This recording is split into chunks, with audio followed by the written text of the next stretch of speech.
आखिर मैं तुमसे प्यार क्यों करूं? तुम्हारे पास न गाड़ी है, न बंगला है, न पैसे हैं, किसी काम के लायक भी नहीं हो तुम। अरे हम तुमसे दिल से प्यार करते हैं तन्नू, और प्यार कोई जाति, मजहब, रुपया, पैसा देखकर नहीं होता है। केवल प्यार से पेट नहीं भरता है गुंजन, अगर पैसे हो तो दुनिया में हर खुशी खरीदी जा सकती है। तेरी तिजोरी का सोना नहीं है ये, दिल है दिल, कोई खिलावन नहीं।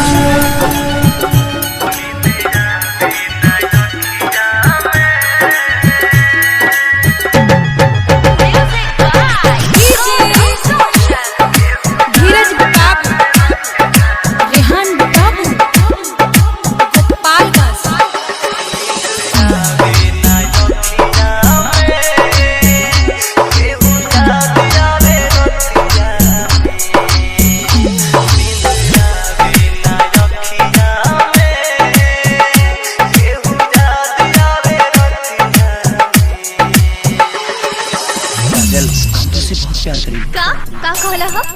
तुमसे प्यार न करेलू प्यार और हम तोहरा से? तोहर दिमाग खराब आका। तोहरा जैसे लड़का के ये सबसे बड़ा प्रॉब्लम होला। कहाँ दो बेर हद के बात का कर लेवे, सर पर प्यार के भूत सवार हो जाला। काजल, हाथ छोड़ हमार। हमसे ज्यादा प्यार तो के केहू नहीं के कर सकत। हम तो तानी हाथ छोड़ हमार। काजल, हम तो के बहुत खुश रखे। हाथ छोड़ हमार।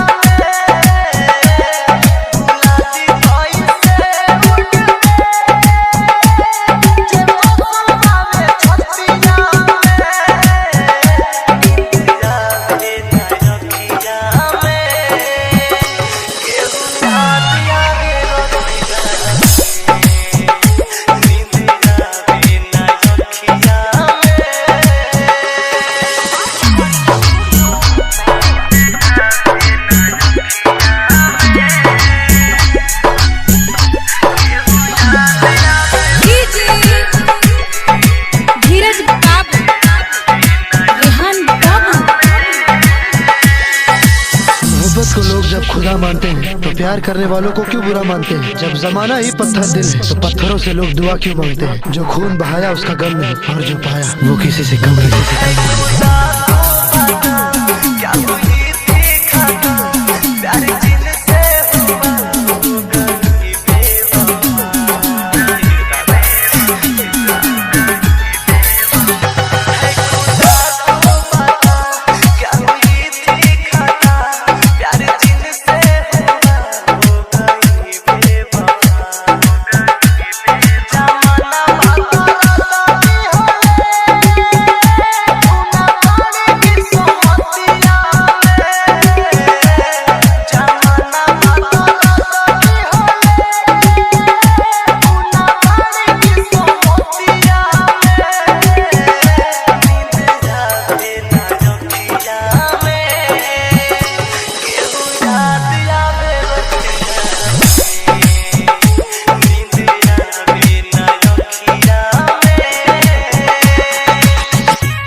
किसी दूसरे की अमानत है। नहीं, तुम सिर्फ मेरी हो और किसी की नहीं हो सकती।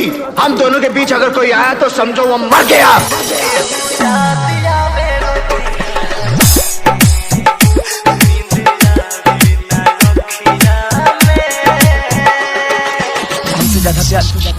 केहू नहीं के कर सकल। हम कहतानी हाथ छोड़ो हमार। काजल हम तो के बहुत खुश रखे। हाथ छोड़ हमार।